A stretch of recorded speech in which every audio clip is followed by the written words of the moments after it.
Saya pernah dijazahi bapak, kata bapak gini, hak, kon kudu terkenal ngalim, ora usah terkenal wali kata beliau. Kenapa pak?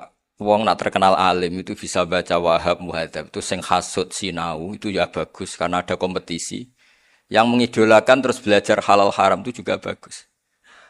Tapi nak terkenal wali tok itu kadang orang sowan go gula juk donga, dadi rodok-rodok masalah.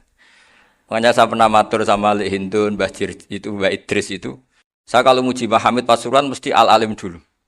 Karena itu kenangan saya, beliau itu orang alim. Bisa baca Jamul Jawamek, bisa sampai ketika di Termas juga beliau diberi gelar apa Sohibu Jamil Jawamek. Jadi saya teruskan cerita Gus Zofur, dulu yang di Termas termasuk Mbah saya, terus Mbah Ali, Gus Habib, sama Gus Muhammad. Terus dulu Mbah Munawir hubungannya dengan Kiai Mahfud Termas, dititipi Gus Muhammad, kemudian diajak ke sini. Karena Mbah Munawir orang Quran, singkat cerita Gus Muhammad ini menjadi alim dan hafal Quran. Terus jadi menantunya orang Betengan, terus punya anak Gus Harir, sekarang Gus Muham. Sehingga ini dzurriyyatan ba'duha min ba'd.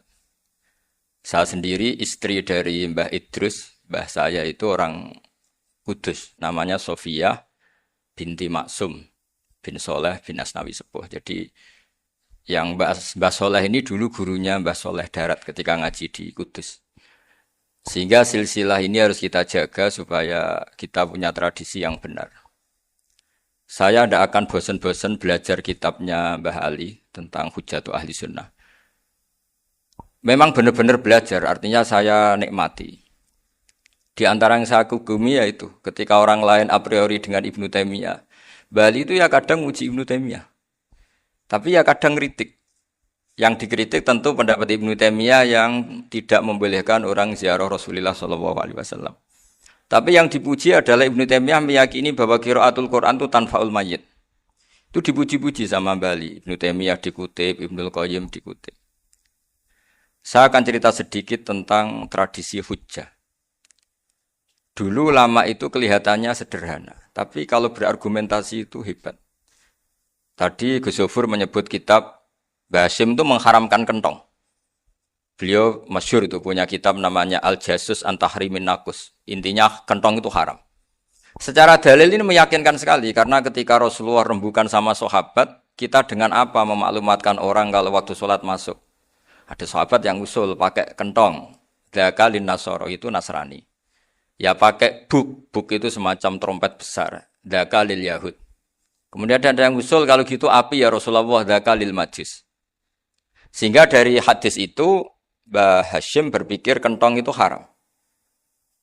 Tapi Mbah Fakih Mas Kumambang itu mengkritik Mbah Hasyim dengan ngarang kitab Hazur Ru'us an Tahrimin Nakus. Jadi beliau ngomentari kitab itu sambil geleng-geleng kepala. Kitab kok keliru nih nganti ngono. Itu jadi cara pikirannya siapa Ki Fakih. Kentong di Indonesia itu kanggo wedhus dicolong gitu. Pos kampling gitu. Kalau ada banjiran ya kentong, ada maling ya kentong. Jadi enggak ada persamaan sama sekali dengan kentong yang milik orang apa? Nasrani. Sehingga di pondok saya itu ada kentong tapi jelek sekali. Karena itu satu-satunya cara supaya beda dengan kentong yang di gereja. Kalau elek kan mirip kentong di pos kampling. Itu ya agak-agak ilmiah sedikit. Dulu ceritanya Gus Zofur itu saya teruskan. Itu singkat cerita, itu kalau yang di kejadian di Termas itu Mbah Dimyati sudah nyuruh semua kentong disembunyikan karena mau ada Mbah Hasyim. Cerita itu mukarrar di Kiai Fakih sama di Kiai Dimyati Termas. Setelah kentong dikumpulkan semua, Mbah Hasyim datang, senang. Ngiranya Syekh Dimyati ini sependapat dengan beliau, yaitu sama-sama enggak ada kentong. Tapi setelah itu ada santri yang matur, Mbah Dim pun beres kentong pun kula delikno sedanten. Itu di depan Mbah Hasyim. Jadi GR-nya Mbah Hasyim bahwa Mbah Dim itu sependapat akhirnya hilang. Ternyata ini akal-akalan tuh gitu. Karena santrinya matur, Mbah Dim pun beres danten kentong beduk sudah disingkirkan. Itu di depan Mbah Hasyim. Saking lugunya santri, nah saking ikhlasnya agak ngerti mahalus syahid ini adalah Mbah Hasyim. Saya mau meneruskan cerita Gus Zofur. Dulu, ini cerita dulu. Dulu Mbah Mun ngaji di Lirboyo, tapi Kiai Makhrus ngaji sama Kiai Khalil Harun. Kiai Khalil Harun itu adik juga sekaligus muridnya Mbah Umar Harun. Mbah Umar Harun itu generasi kedua setelah Mbah Ghazali. Beliau menantunya Mbah Ghazali, tapi ya sudah ponaan. Sehingga tradisi ini penting karena saya berkali-kali bilang di mana-mana. Status orang tua dan mbah itu adalah terserah anak cucunya. Bukan terserah mbahnya, tapi terserah anak cucunya. Saya tidak akan bosan mengingatkan ini. Saya pernah di makamnya Nabi Yakub, itu ya dikemuli bendera Israel. Di makamnya Nabi Dawud. Nabi Ibrahim juga dekat sinagog. Sehingga Quran membela Nabi Ibrahim disebut maka anak Ibrahimu Yahudi wala Nasrani. Karena ketika beliau berposisi di Israel, kemudian penguasanya adalah Yahudi, bisa saja makam ini ditulisi dan distatuskan ala Yahudi. Ya seperti Nabi Yakub. Nabi Yakub itu nabi yang kita yakin tentu berkeyakinan beliau orang baik, orang muslim, orang mukmin. Tapi karena di desain mereka ya dikemuli bendera Israel dan disebut Abul Yahud. Karena kita tahu nama lain dari anaknya Nabi Yakub adalah Yahuda bin Yakub bin Ishak bin Ibrahim. Sehingga perasaannya orang Yahudi menjadi Yahudi itu yang ngikuti mbah-mbahnya. Nah, khawatir saya ketika buyut-buyut kita kaya. Buyut saya itu orang kaya dulu, namanya Badur Rahman. Itu kaya sekali, tanahnya banyak. Dulu cerita Mbah Hashim ya kaya sekali. Mbah Maksum juga kaya. Mbah Abdul Aziz juga kaya. Karena dulu itu inginnya kiai itu yo ketok sugih lah, gak ngel-ngelo santri. Tapi nanti kalau cucu-cucunya sudah ndak alim, itu ndak dianggap punya tanah itu karena untuk fasilitas santri. Aku tak kedonyan, mbah-mbahku ya kedonyan. Buktinya tanah yombo. Karena dia akan menafsiri sesuai cara berpikir. Makanya sanad keilmuan yang diceritakan Gus Zofir itu harus diulang-ulang. Kalau nggak diulang-ulang, maka kita akan berpikir sendiri untuk menafsirkan masyayikhon al-kiram atau ajdadan al-kiram. Nah, ini yang bahaya, yang sering Quran mengingatkan. Jadi ada status yang disematkan oleh anak cucu kayak orang Yahuda tadi. Yahuda bin Yakub bin Ishak bin Ibrahim itu menstatuskan mbah-mbahnya yang bernama Ibrahim itu Yahudi. Sampai Quran sendiri yang bela maka anak Ibrahimu Yahudi wala Nasrani. Karena secara geografis sekarang Ibrahim di Israel dan otoritas itu juga milik mereka sehingga mereka bisa masang-masang atribut yang menunjukkan kalau itu Yahudi. Beberapa al-alim al-alamah yang minna itu sudah wafat dan kadang-kadang dzurriahnya itu tidak kita. Kalau sekarang orang bahasakan kubu sebelah. Akhirnya ya nggak boleh dikholi, nggak boleh diziarah. Terus seakan-akan yaqtaduna bi ra'yi, seakan-akan mereka berpendapat dengan pendapat syekh ini padahal enggak. Nah, sehingga tradisi ketersambungan sanad tadi baik secara genetik atau secara asbab itu harus terjaga. Saya beberapa kali banyaklah sering diceritain Mbah Mun. Dulu Mbah Munawir ini cerita ya, Mbah Munawir ku hak saking senenge kitab, ben santri ini iso ngaji kitab. Itu kalau ada alumni Lirboyo, alim disuruh baca muin di sini itu Mbah Munawir ikut. Saking ingin tasjiknya, ingin ngajari santri bahwa ngapal Quran udah hafal tok, tapi yo paham. Dan penggalinya Mbah Munawir itu sampai klimaknya dulu Mbah Zaini itu nate nikah sama Nyai Komariah kalau nggak salah binti Karim, binti Manap. Punya putra Gus Habib, Gus Toha yang diantara putrinya dinikahi Gus Rosin. Terus akhirnya kesampaian juga ketika Mbah Munawir punya mantu alim alama namanya Mbah Ali Maksum, angsal Nyai Hasyimah. Sampai pondok Kramcak ma'ruf bil ilmi, terutama ilmu sorof dulu karena Mbah Maksum itu komplain, fa'ala ya fulu kok terus fa'lan ya fa'ala ya fulu ya uf'ul gitu kan. Masuk fi'il kok jejer isim gitu. Jadi dulu kata Mbah Mun itu ada persaingan ilmu sorof, sorofnya Mbah Maksum Ali Kuaron sama Mbah Ali Maksum Jogja. Jadi wali antok yang satu Maksum Ali Kuaron, yang satu Ali Maksum. Ya itu dulu saingan ngarang sorof. Nah ini yang menang siapa? Ya terserah duriannya. Kalau duriannya keren ya menang karena terserah yang kampanye. Saya bayangkan adekan Mbah Zubair tidak punya anak sealim Mbah Mun. Mungkin kalau Mbah Zubair juga tidak sewow kalau punya putra Mbah Mun. Karena saya berkali-kali bilang kalau dalam syair Arab itu kama takarroma kadang dilafatkan kama tasyarrofa bi Muhammadin adnanu. Orang berpikir Adnan itu siapa? Itu karena ada Nabi Muhammad SAW. Orang mencari-cari Mbah Mun itu mencari Mbah Zubair karena ada Mbah Mun. Orang mencari Mbah Dahlan karena ada Mbah Zubair. Wong kok alime ngono iku bapake sapa? Wong kok alime ngono iku putune sapa? Tapi kalau kita ini sudah ndak alim, ini orang sudah enggak tertarik nyari-nyari leluhurnya karena dianggap Selesai. Jadi yang dengan tanda kutip yang menghabisi mbah-mbahnya itu ya mesti cucunya. Ini mau ngamuk, mau peringatan, tapi ini juga peringatan pada diri saya sendiri. Jadi sehingga zuriyah ini penting. Kenapa para nabi mesti donga zuriyatan thayyibah? Kenapa selalu berpikir tentang zuriyah? Wa ja'alaha kalimatam baqiyatan fi aqibi. Karena zuriyah ini yang nanti bisa menstatuskan leluhurnya. Seperti tadi cerita Mas Maftuh ini tak puji betul. Saya hari ini tidak ingin gojlok. Supaya kewalian saya tidak tergerus oleh kedoliman. Saya pernah diceritain Gus Zofur juga sering baca buku tentang Mbah Maksum. Dulu Mbah Maksum kalau wasiat kembali ya gitu. Kamu harus NU dan harus mempertahankan NU. Tapi tidak dengan cara membenci Muhammadiyah. Dulu Mbah Mun juga sering cerita. Dulu Mbah Hashim tuh ngaji Syekh Mahfud. Nah, Mbah Ahmad Dahlan dulu namanya Darwis sering ngaji sama Syekh Khotib Minangkabau. Zaman itu Syekh Khotib sudah modern, sudah ikut gerakan Abdu, gerakan Almanar. Sehingga bawaannya Mbah Ahmad Dahlan ini agak-agak agresif. Yang Mbah Hashim karena hanya mulazim di Syekh Mahfud, hanya sesekali ngaji Syekh Khotib, beliau lebih seperti itu. Dan dua beliau ini sama-sama pernah ngaji Mbah Soleh Darat di Semarang.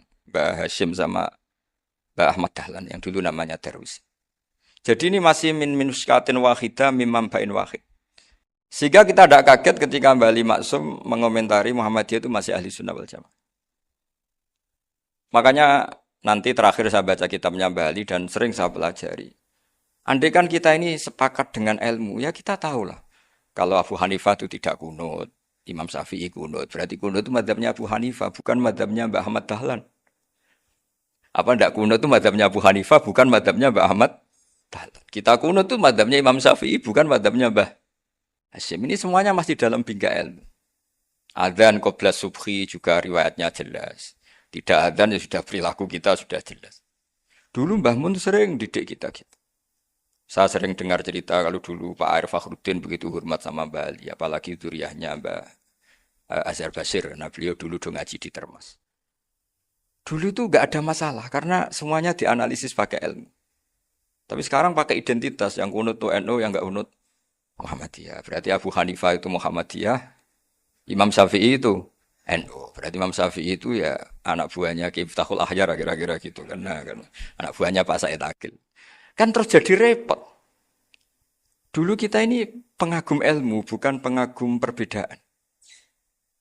Sehingga di sini yang saya kagum dari sekian ceritanya Mbah Ali Maksum, supaya kitab ini tuh poin, supaya nggak lama-lama karena waktunya juga.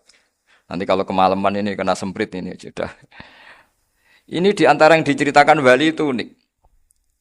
Imam Syafi'i itu sering tawassul, sering wasilah sama siapa itu? Abu Hanifah. Ini sudah tak petakan, saya baca yang sensitif lah. So yang ini ya. Ziyar al-Babus Samin terus sebentar ini yang bab tawassul.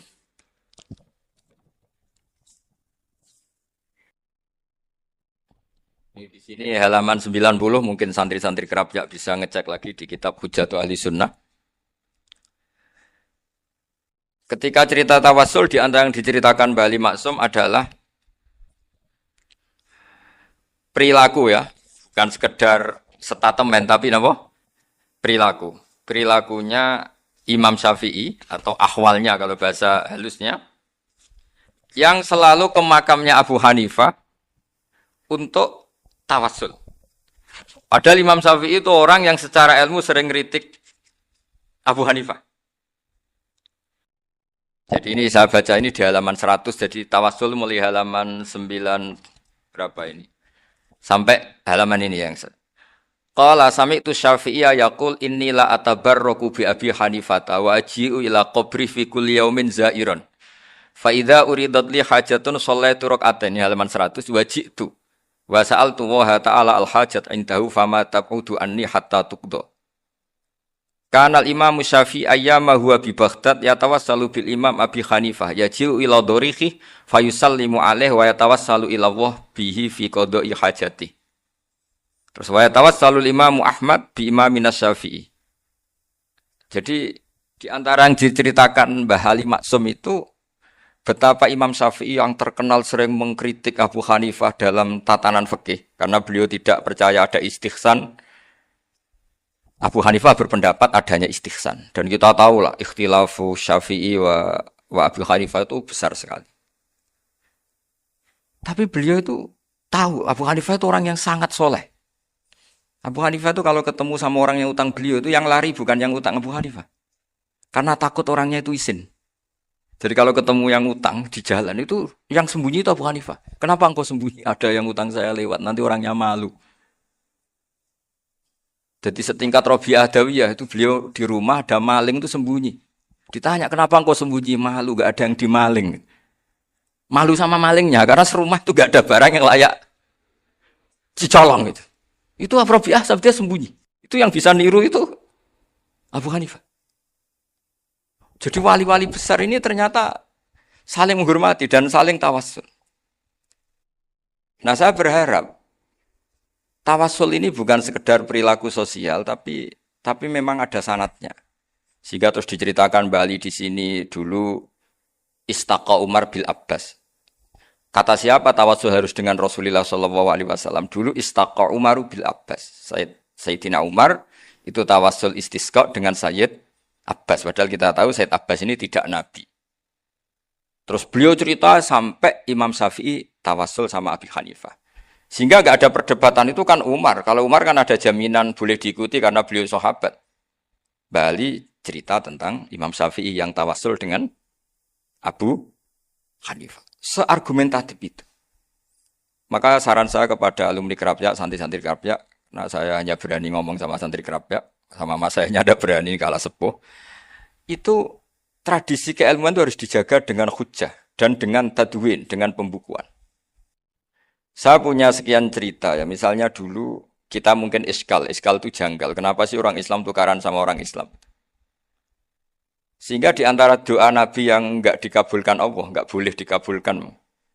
Sama Allah enggak boleh, bukan berarti enggak mustajab. Redaksinya famana aniha, memang enggak boleh. Redaksinya bukan falam yastajib lahu, tapi famana aniha. Di Al-Marrah As-Salisa ini Nabi dilarang. Yaitu melarang umat Islam itu jangan sampai tukaran sama umat Islam sendiri. Itu kata Allah. Ya enggak bisa kata Allah, kalau itu enggak saya kabulkan. Itu dulu guru-guru kita nyontohkan sederhana. Kira-kira kalau saya tukaran wek Gus Zofuru mbah mun luwih ikhlas timbang ditukari wong liya. Nek ana kakak ditabuk adik wong tua luwih ikhlas timbang ditabuk tangga. Barokahnya membaca kita lebih mentoleransi. Kalau ada Mbah Hashim dikritik Mbah Fakih Mas Kumambang kita ikhlas gitu. Tidak dikritik guru PAUD itu kan. Atau dikritik orang-orang yang enggak bisa ngaji. Artinya ternyata keliru kita bilang kiai kok tukaran. Justru bagus kiai tukaran. Timbang kiai dikritik guru PAUD atau dikritik orang-orang yang enggak bisa baca kitab. Akhirnya barokahnya baca kita menjadi tahu. Dulu Mbah Mun sering cerita ini masih cerita silsilah ya. Jadi Mbah Ali Maksum tadi kita tahu di antara guru besarnya Mbah Ali Maksum tentu Mbah Mahfud Termas. Beliau adalah adik dari Kiai Mahfud Termas. Mbah Dimyati ini adik Kiai Mahfud Termas. Itu punya saudara namanya Abdul Razak, juga punya saudara namanya Dahlan. Itu yang membawa Thariqah Syadziliyah di Solo Raya. Yang sekarang Alhamdulillah diteruskan Gus Wafi. Dulu di antara pesannya Mbah Mun ke saya, hak Wafi kandani kon ziarah ning Mbah Dimyati. Mergo Thariqah Syadziliyah dulu itu yang bawa keluarganya Mbah Dimyati. Jadi semuanya ini masih dzurriyyatan ba'duha min ba'd. Nah pesan saya karena tadi Mbah Munawir yang termasuk orang pertama yang bawa Quran, bawa Qiraah Sabah. Kenapa saya bilang termasuk? Karena kalau bilang paling yang pertama ini nanti butuh data. Dan itu agak kerepotan. Tapi yang jelas mimman istahara lah. Mimman istahara yang membawa Sab'ah ke sini itu adalah Mbah Munawir. Terus beliau ngajarkan diantaranya ke Mbak Arwani pakai kitab Satibi. Pakai kitab Nazmus Satibi. Terus Nazmus Satibi itu diteruskan oleh Mbak Arwani, ditulis. Yang nulis dulu Mbah Dola Salam. Bapak saya itu murid Mbah Dola. Dulu Mbah Dola sebelum ke Mbak Arwani ngaji sama Ki Said di Sampang. Bapak saya sebelum ngaji di Mbah Dola sudah hafal Quran lewat buyut saya sendiri namanya Ki Zubaidi. Yang Ki Zubaidi akhirnya jadi menantunya Mbah Ahmad Syuaib. Jadi buyut saya kandung ini namanya Sofiyah, itu angsal keluarga Lasem yang adiknya. Sofiyah ini punya adik Badi'ah yang jadi ibunya Ki Sahal. Terus Kiai Sahal punya Mbak Yu namanya Muzayanah, punya di Garwa Kiai Mansur punya anak Gus Koyum. Jadi dulu ibu saya, ibunya Gus Sofur, ibunya Pak Maftu itu semuanya di Lasem. Karena saya dari keluarga Gen ya Lasem, dari keluarga sanad guru ya Lasem. Tapi Lasem Bahdowi itu dulu ngajinya di Mbah Umar Harun di Sarang. Mbah Umar Harun ini menangi Sayyid Ahmad Zaini Dahlan. Sayyid Zaini Ahmad Zaini Dahlan ini punya cucu keempat yang hidup di Sedan. Terus makamnya di Lasem. Namanya Habib Haidar. Itu yang nulis biografinya Mbah Maksum. Mbah Maksum bukan Bali. Biografinya Mbah Maksum. Itu ditulis oleh Habib Haidar. Namanya Haidar bin Hasan bin Sodakoh bin Ahmad Zaini Dahlan. Nah, Habib Haidar ini menantunya Sayyid Hamzah Sato. Hamzah Sato itu Hamzah bin Abdullah bin Umar. Itu kakaknya Sayyid Abi Bakar Sato. Sohibul I'anah. Nah, Sayyid Umar ini yang dulu ngajari mbahnya Mbah Mun namanya Ahmad bin Su'aib. Nah, di antara ajarannya adalah baca kitab-kitab kecil yang bisa dihafal. Dibawalah ke sarang jadi metode muhafadzah.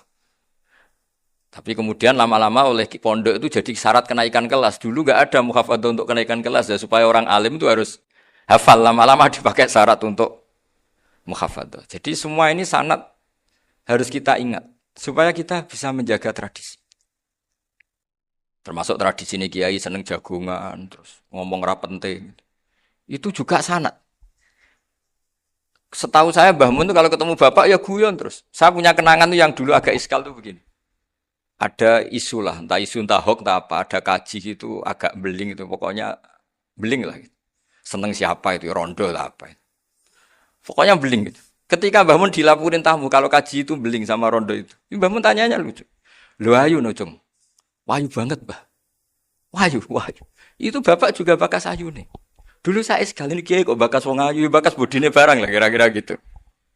Tapi setelah saya tambah alim, tambah ngerti itu, kata bapak gini, ya abek bakas ayu hak, timbang iya, no malah kozaf. Ternyata seni.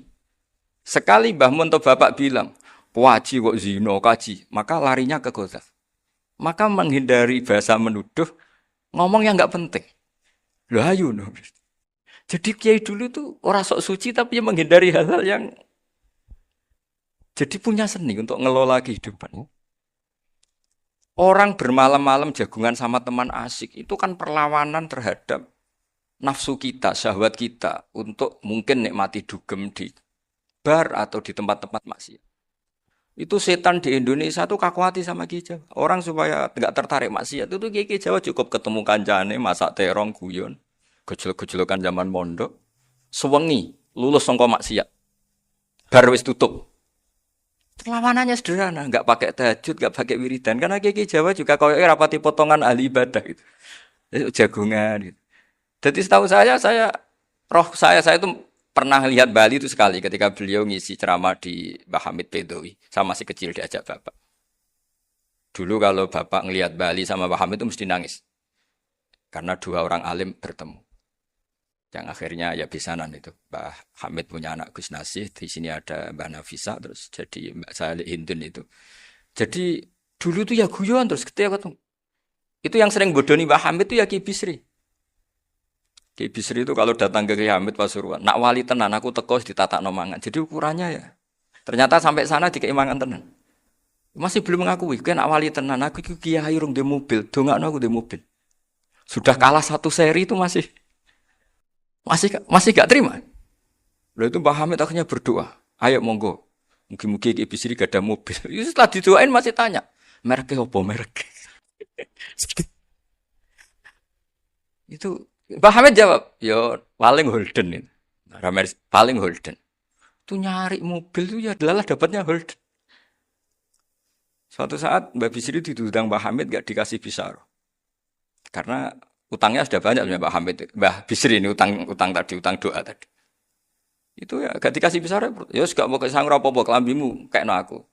Didol sama muhibbinya Mbah Hamid. Itu harganya melebihi jatah bisaroh.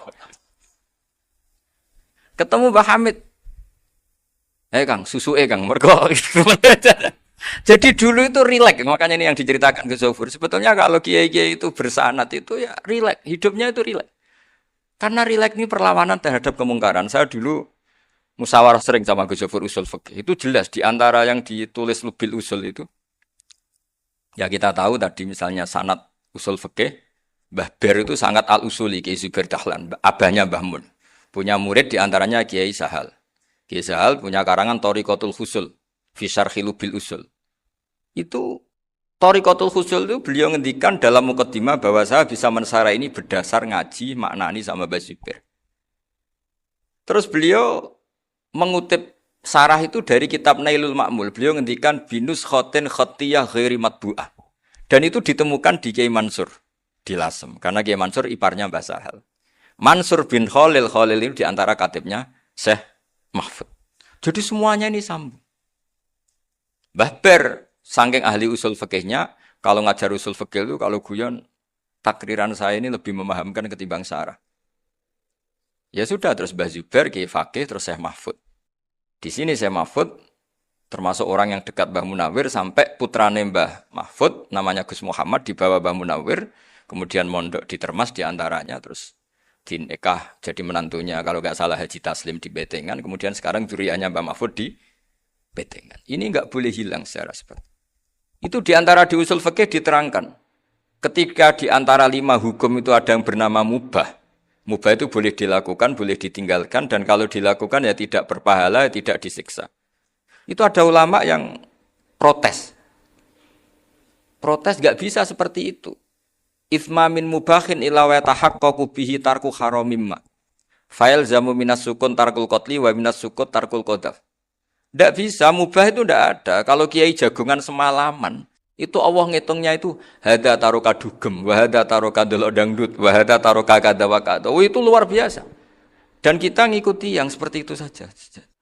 Gak usah tahajud, gak usah witir telulas, kaya ora kuat timbang gremeng. Sewengi jagongan, setan ngenteni kita tergoda maksiat, ternyata maksiatnya sampai tutup, kiainya masih apa? Jagongan. Jadi jagongan saja ada ilmunya, bahwa itu perlawanan terhadap tarkul ma'asi. Sehingga bagaimana Anda katakan mubah ini mubah, toh gunanya adalah tarkul haram. Meskipun efek mubah juga bisa tarkul wajib, wae bojo blonjo turu. Karena wae ngrumati ibuke turu. Itu halal wajib. Jadi mubah itu resikonya ya bisa tarkul wajib, bisa tarkul haram. Sehingga kalau sanad ini terjaga secara baik, secara kultur, saya sering juga sakuan sama Gus Yofur, itu mesti tak niati gitu. Jagungan wong alim kuwi ibadah dan menikmati ibadah adalah dakbul auliya wa dakbul ulama. Kata Imam Ghazali, pada akhirnya waqud buhadatin al-istilzat bil mubahat. Kata Imam Ghazali, pada akhirnya qutbu hadatin, madaru hadatin, pokok dari agama ini adalah melawan kemaksiatan dengan kita menikmati al-istilzat bil mubah. Kita menikmati sesuatu yang dibolehkan Allah Subhanahu wa taala. Dan seperti ini itu bisa qasmu dhuhri syaitan, bisa menghancurkan punggungnya setan. Karena kalau melawan setan dengan ibadah ini kadang kita capek selain isra potongan. Tapi nak kangkang neng komplek H gitu jagungan mbek kancane, ngenang melarate, mbok ngenang ora sekolah, ramunggah, kenangan sing ramunggah diarani istiqomah. Itu kan diarani tulus zaman, kok sing munggah dianggap kesusu. Saya ini punya pondok Quran, kalau ada yang hafal 3 tahun mesti digojlok kancane. Gak apik kesusu. Kesusu itu mesti tidak barokah karena tergesa-gesa apa? Hatam. Sehingga yang enggak hatam-hatam itu kayak partai mayoritas. Ini yang partai tulis zaman katanya. Ahli sobri katanya. Akhirnya di pondok gara-gara itu mau guyon, tapi enggak ada stigmasi yang enggak naik. Di pondok sarang itu saya punya teman itu banyak yang sekelas dengan saya, sekelas sama Gus Kamil, akhirnya sekelas dengan Gus Sofur. Padahal saya ini kakak kelas. Saya temannya, Gus Kamil temannya Gus Sofur. Ini anak ini enggak pernah naik. Itu enggak dinyek, enggak dicibir di pondok. Karena guyonan tadi. Guyonan bahwa ini bagian dari bentuk apa? Istiqomah. Nanti yang goblok juga tenang. Karena kiainya cerita, kadang santri goblok ya barokah. Di sini pondok akeh santri ora tau sinau ning omah dadi kiai gede. Selalu kiainya tuh cerita seperti itu. Akhirnya sing goblok ya bangga dengan kegoblokannya. Iya, jadi kiai itu orang yang meskipun guyon ini barokahnya Masya Allah. Dan setahu saya kiai-kiai alim itu ya senengannya guyon karena tadi guyon itu luar biasa. Bapak saya itu kalau pesan sama saya itu enak ngaji guyon nice. Wong ning omah mikir utang, mikir wedi bojo, macam-macam kok ngaji mbok jak nangis pisan, nangis ping pindho gitu. Sudah jak guyon ae. Paling gak lali. Dan beliau punya dalil kul bi fadlillah bi rahmati fa bidzalika falyafrah. Jadi jangan sampai orang ini farah bil maksiat, jangan sampai orang itu. Dan ini yang saya kenang dari sekian cerita murid Bali. Mbah Ali Maksum ya senangane guyon. Gejol-gejolkan mbek santri iku. Ini saya maklumatkan ke semua santri beliau bahwa ini bukan sekedar guyon, tapi al-istildad bil mubahat. Ini adalah perlawanan terhadap setan karena banyak orang bisa senang tuh kalau nunggu maksiat. Ini bisa senang dengan sesuatu yang tidak maksiat. Itu kayak apa hebatnya? Makanya Nabi itu kalau ketemu sahabat ya sering ngendikan yang ringan-ringan. Ya Umar ma'afalan duher jong. Mana piye ije. Kalau ketemu anak kecil ya. Nanti ketemu yang tua-tua yang sudah enggak bisa mikir. Ya tetap riang. Sehingga ada cerita dalam sebuah tafsir. Ya saya ulang lagi ada cerita di sebuah tafsir. Kenapa Nabi Musa ditanya Allah. Wa matilka biyaminika ya Musa. Ma'ana wa ta'ala a'lam. Tentu Allah sangat tahu yang dibawa Musa itu apa. Karena Allah tahu Nabi Musa itu grogi. Orang dipanggil Bali Maksum pasti grogi. Santri dipanggil Mbah Mun pasti grogi. Kenangan saya setiap dipanggil Mbah Mun ya mesti tanya. Yang ringan-ringan. Wis sarapan ya. Arung sarapan ya sarapan. Pas sarapan ya kan. Tanduk mangan sing enak. Orang santri ora tau mangan enak. Ya gak pernah ngomong yang penting. Ngendikan yang penting. Nah karena Nabi Musa ini grogi. Ini sebagian tafsir. Itu ditanya yang ringan. Sake iku nggawa apa? Karena pertanyaannya ringan, Nabi Musa juga ringan. Ya Nabi Musa itu sampai lali, itu pangeran. Sing ya'lamu sirra wa akhfa. Diterang. Niki tongkat Gusti. Gunane kathah Gusti tongkat iki. Qala ya asaya atawakkau 'alaiha wa ahusyu biha 'ala ghanami wal ya fiha ma'arif ukhra. Oh, tongkat Gusti niki penting Gusti. Nggih nak.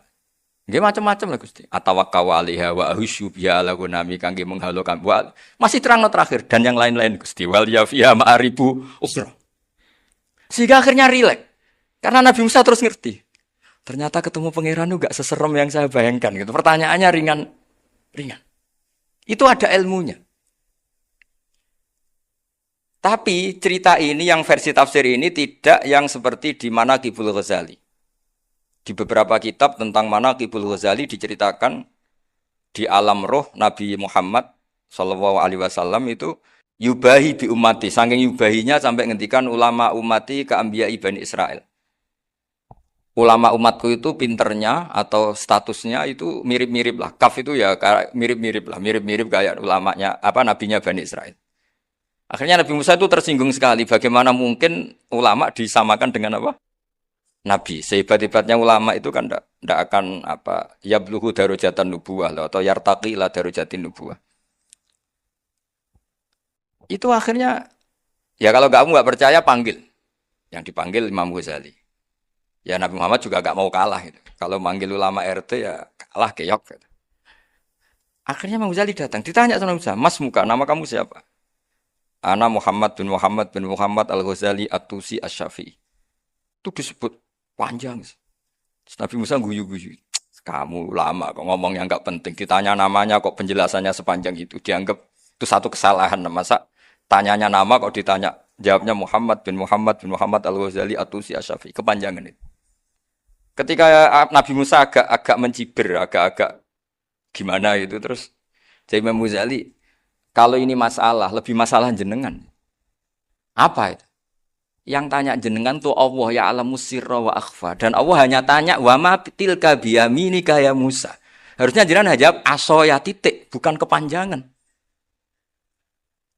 Atawakkau 'alaiha wa syubha itu kepanjangan. Allah tanya yang di bawah kamu itu apa? Yang di tangan kamu. Harusnya jawabnya hanya asoya. Tapi kenapa penjelasannya sepanjang itu? Sampai terakhir waliya fiha ma'aribu ukhra. Pinter tenan kayak gitu. Terus ada Nabi Musa terus bilang, ya pinter tenan aja gitu.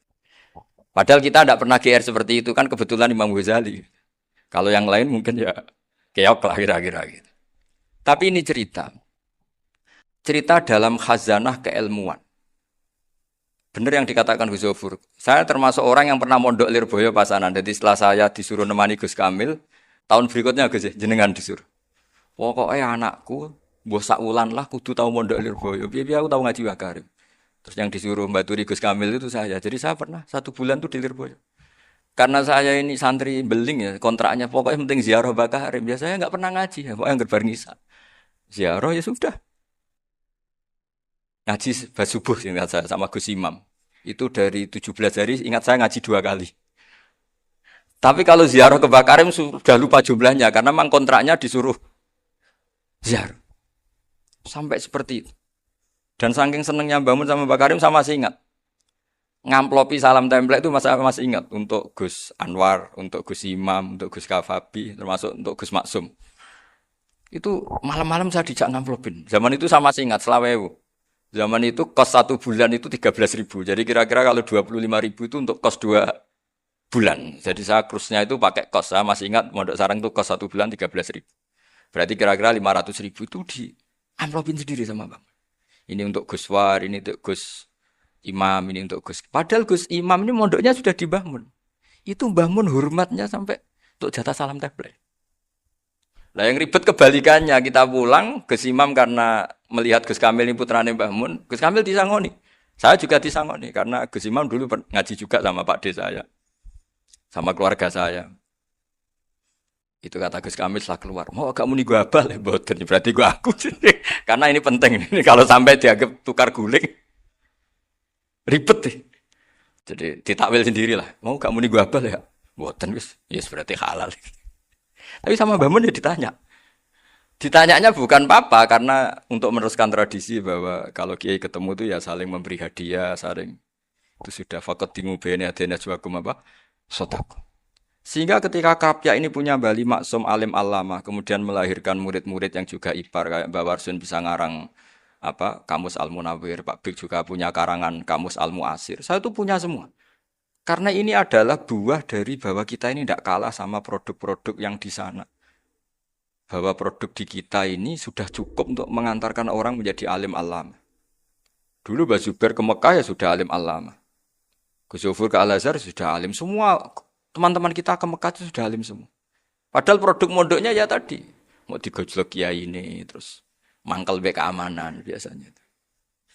Biasanya musuh besar pondok itu keamanan.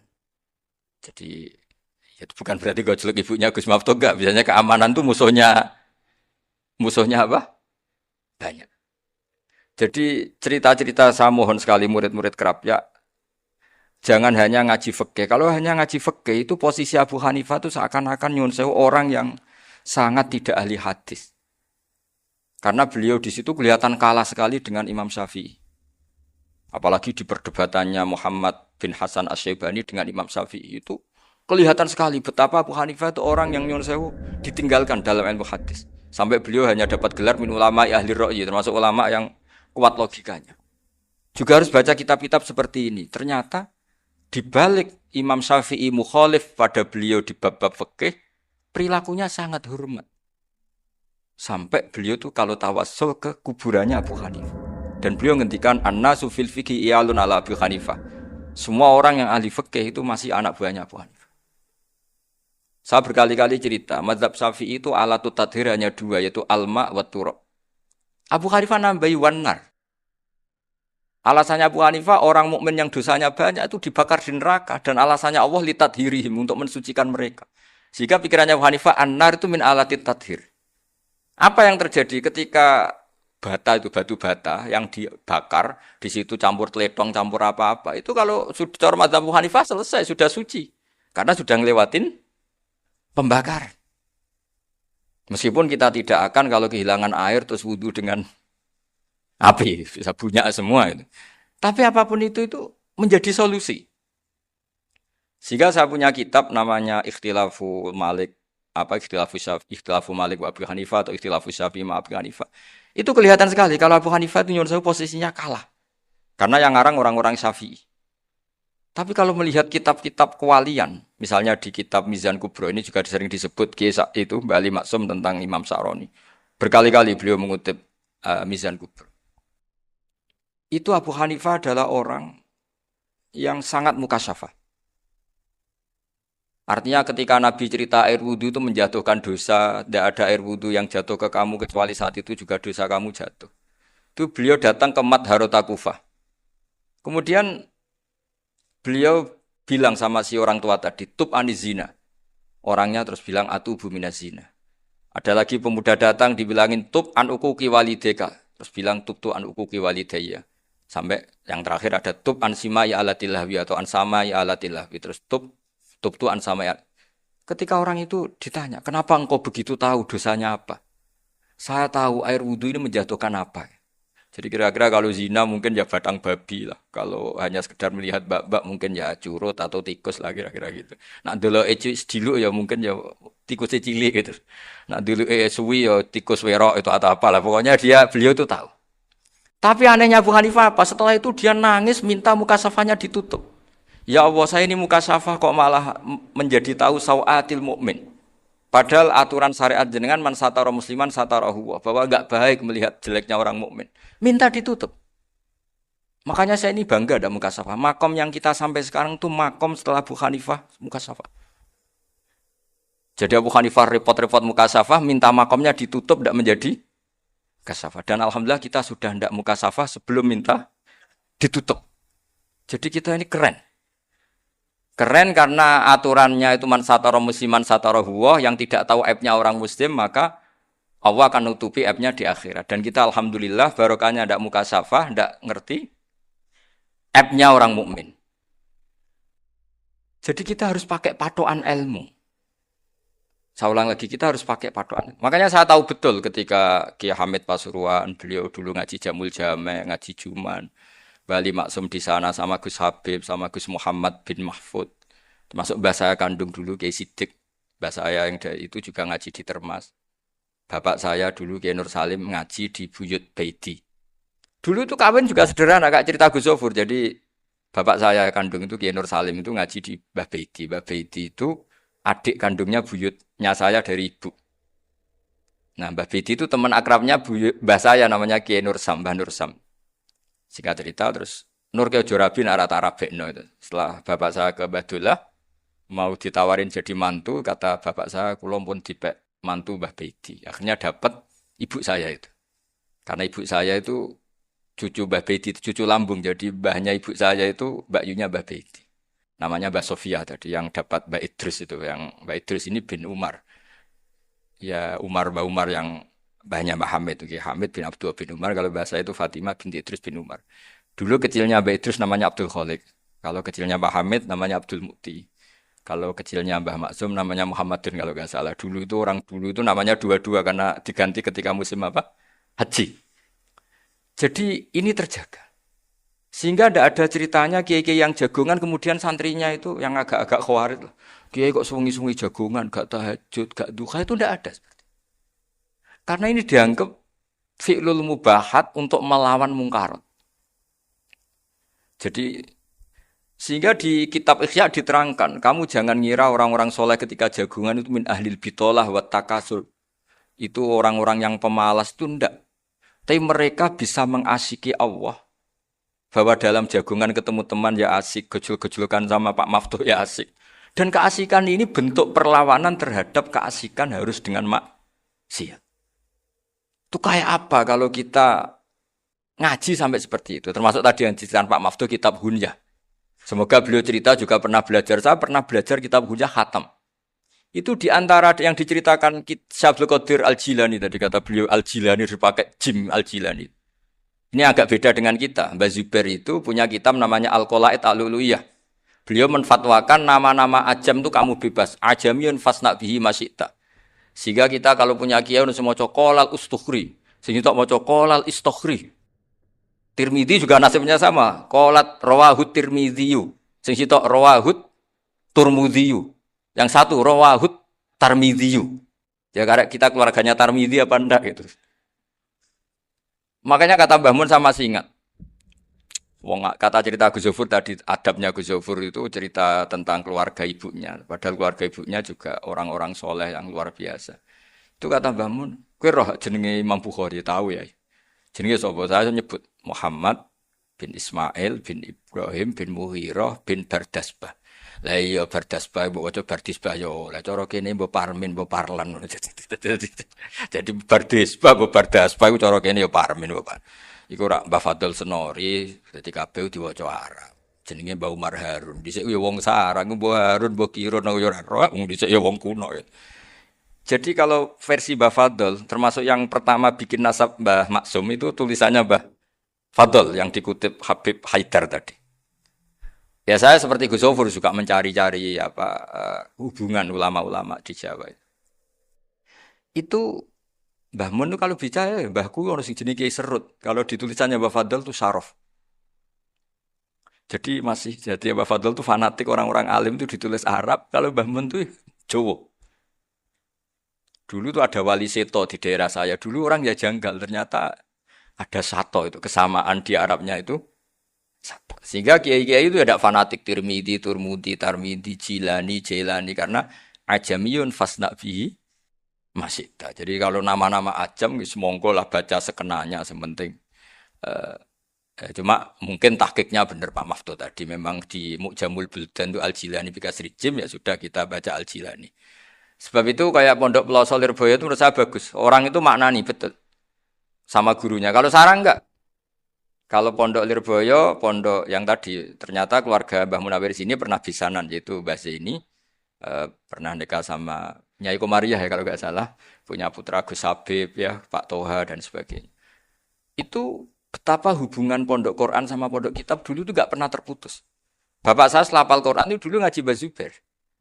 Jadi bapak saya sering ngutip mu'en apa. Padahal bapak saya itu terkenal tuh. Beliau cita-citanya itu saya ingin hafal Quran kayak hafal Fatihah. Beliau itu sampai 10-nya sekali. Karena beliau inginnya hafal Quran kayak hafal Fatihah. Termasuk murid terbaiknya Mbah Dullah bapak saya. Itu ya ngaji kitab. Sehingga kata Mbah Mun. Jadi Mbah Munawir di mantu Bali Maksum. Itu ya sudah dipenggali. Sudah dipenggali dituruti pangeran.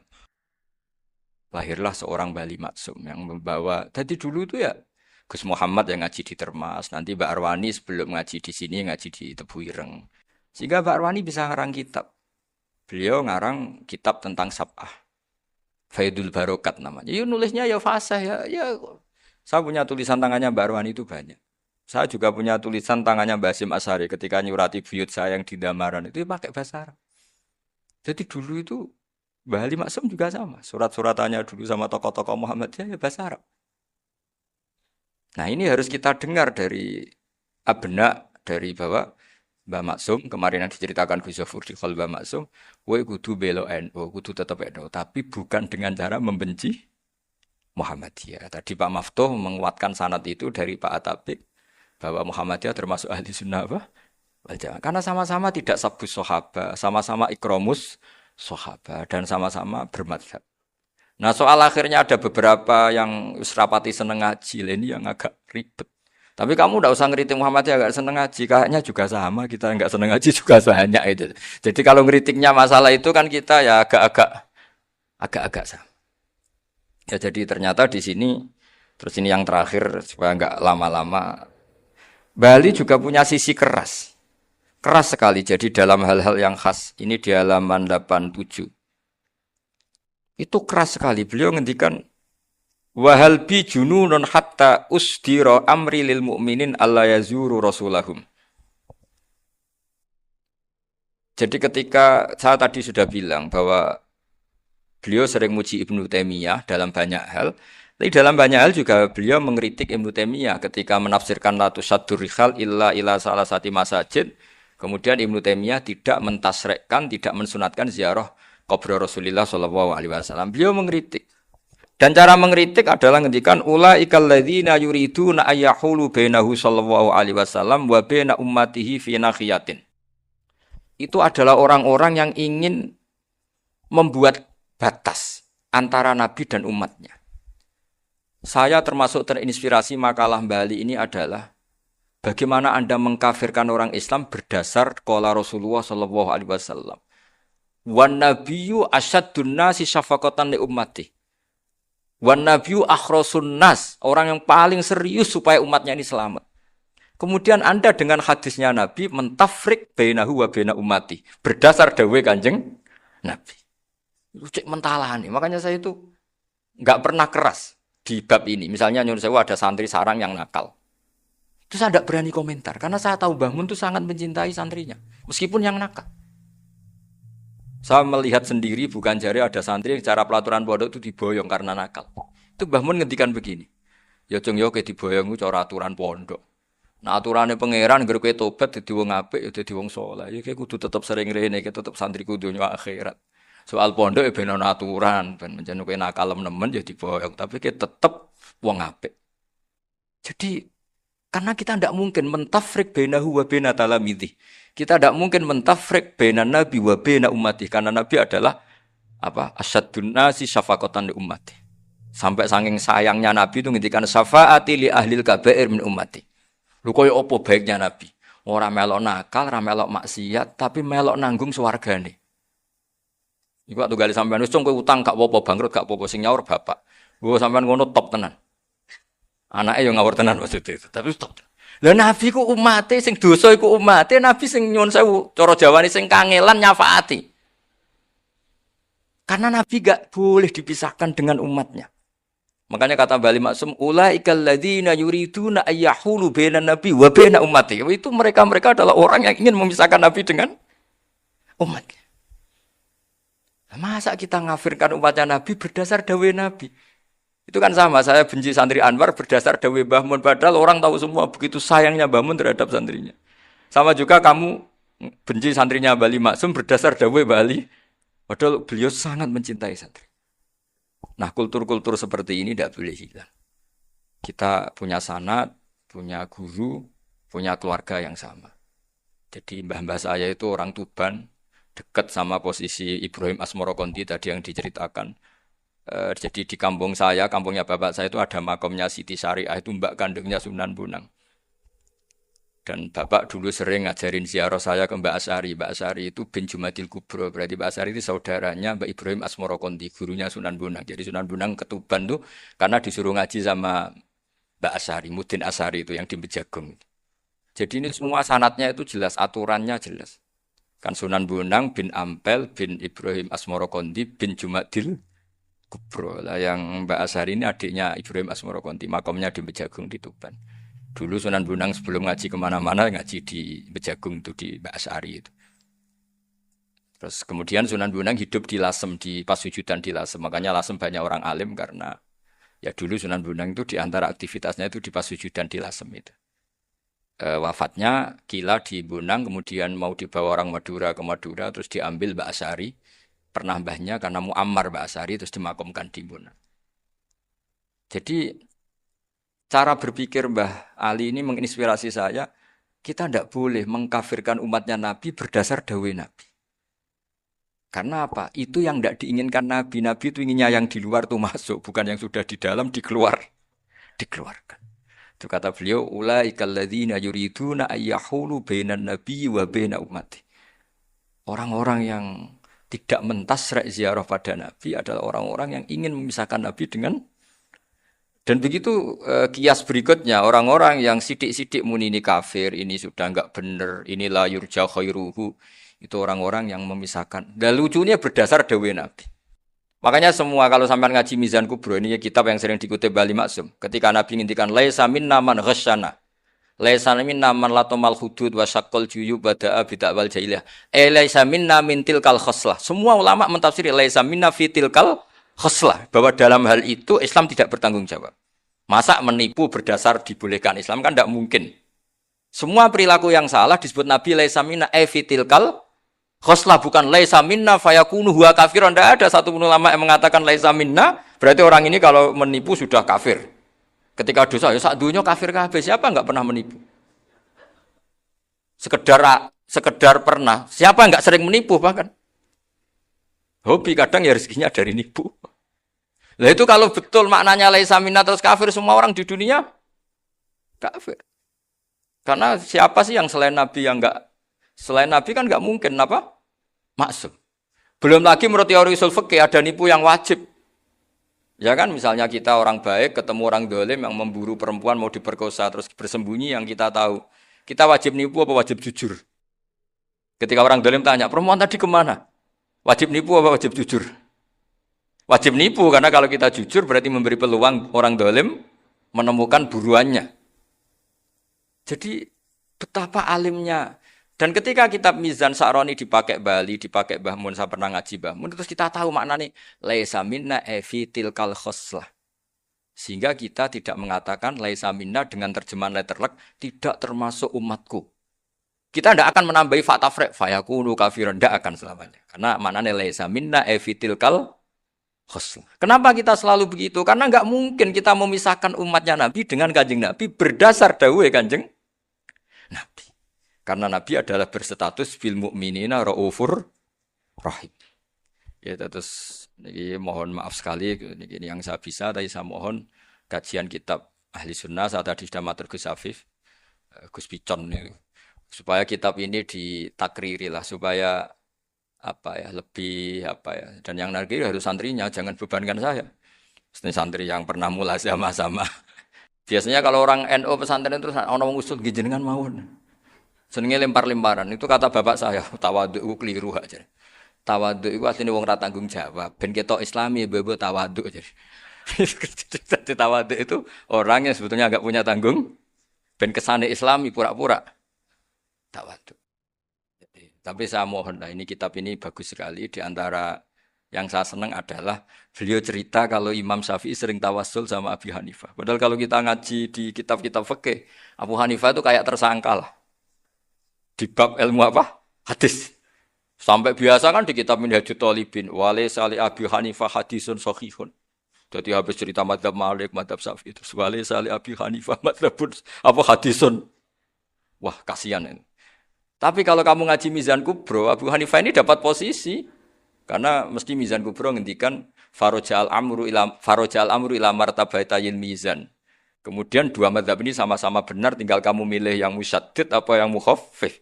Misal dosis tinggi apa dosis ringan monggo, dan itu saya ulang lagi kitab-kitab yang sering dibaca Mbah Ali Maksum, kemudian Mbah Mun, guru-guru kita. Dengan demikian maka benar Gus Sofur tadi, kultur kita, tradisi kita tetap napa? Terjaga. Ya, mohon maaf. Assalamualaikum warahmatullahi wabarakatuh. Terima kasih sudah menonton channel Kajian Ilmu Religi. Semoga membawa keberkahan dan kebermanfaatan untuk kita semua.